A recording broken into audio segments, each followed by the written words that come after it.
मुकदमात का सामना करेंगे, क्योंकि सिर्फ मकसद ये है कि शहबाज गिल का बदला किसी से लेना है और इंतकामी कार्रवाइयाँ की जा रही हैं। कोई होती चीज़ तो चले हम मानते भी कि जी ये काम गलत हुआ जिसका पर्चा दर्ज हुआ है, तो मगर ये इस तरह के झूठे मुकदमात देख के क्या साबित करना चाह रहे हैं मेरी समझ सर? वो कह रहे हैं आप इस्लामाबाद रुके इसी वजह से हुए कि आपको गिरफ्तारी का डर है। मैं इंसदादे मंशियात का मावन ख़ुसूसी वज़ीर आज़म का, तो मेरी ऑफिशियल जिम्मेदारियाँ हैं, तो ऐसी बातें मैं बीच में गया भी था, होके आया हूँ, तो ये तो उनकी अपनी नाअहलियत है। सर अब कब जाने का प्लान है? दोबारा जा रहा हूँ बड़ी जल्द। सर एक बात बता दें कि पंजाब में वो लोग मुकदमात कर रहे हैं, वफाक में तहरीक इंसाफ कर रही है, हमारे पर मुकदमात हो रहे हैं, क्या मुल्क में यही सियासत चल रही है या कुछ और भी होगा? तो शहबाज गिल को नहीं कहा था कैसा बयान दे और फौज में लोगों को बगावत पर उकसाए और मुल्क दुश्मन बयानियों को प्रमोट करे। हमने तो नहीं कहा था कि शहदा की कुर्बानियों के ऊपर सियासत की जाए। जिन्होंने ये गलत काम, गैर कानूनी काम किया है, अब वो भुगतेंगे। हमने अगर किया तो हमें बताएं।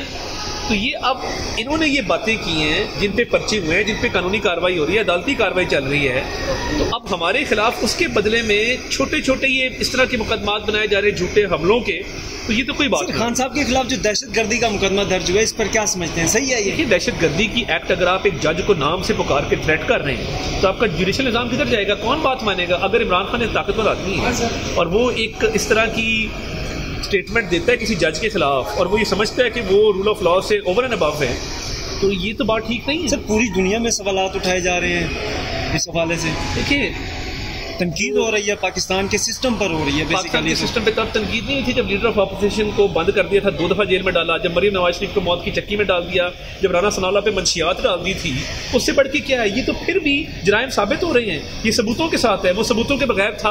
पूरी नून लीग की लीडरशिप जेल में रही है। हिम्मत और हौसले की बात है ना, हमने हिम्मत और हौसले से बर्दाश्त भी किया है, भुगता भी है, इनमें सख्त नहीं है। 2 दिन के जुडिशल रिमांड पर रोना शुरू कर दिया। इमरान खान को क्या मशवरा देंगे कि पंजाब चले जाए, केपी चले जाए, इस्लामाबाद रहे?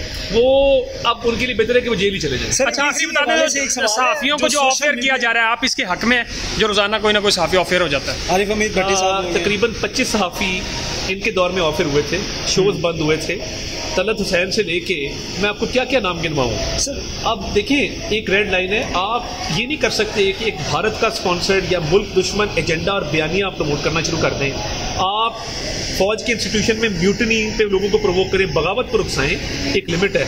आज़ादी इज़हार राय सबसे बुनियादी हक है, उसकी प्रोटेक्शन होनी चाहिए, मगर आप अगर उसकी आड़ में मुल्क की सलामती को खतरे में डालेंगे तो फिर ये मुनासिब बात। नून लीग की सोशल मीडिया टीम या नून लीग जो इतनी कमजोर क्यों बयानियां क्यों नहीं बना पाती? जैसे अभी आपने बात की कि अपोजिशन लीडर को जो है वो जेल में रखा गया, इतना बयानिया मजबूत नहीं होता, आवाम सपोर्ट में नहीं निकलती। वोट को इज्जत दो का बयानिया हमारा ही था जो इमरान खान ने, लेकिन फिर वो वोट को इज्जत दो का बयानिया किसने जो है वो हमने इस मुल्क बर्बाद कर दिया। इस मुल्क में हमने तरक्की, तामीर तरक्की की सियासत की है, 12,000 मेगावाट बिजली लगाई है, मोटरवेज बनाई है, जितने भी मंसूबे हमारे दौर में लगे। 4 साल में बता दें इमरान खान ने क्या बड़े मियां साहब नाराज हैं इस गवर्नमेंट से? बड़े मियां साहब बिल्कुल नाराज नहीं, इंशाल्लाह उनकी वापसी होगी तो ठीक हो जाए। कब आ रहे हैं मियां साहब? बहुत जल्द।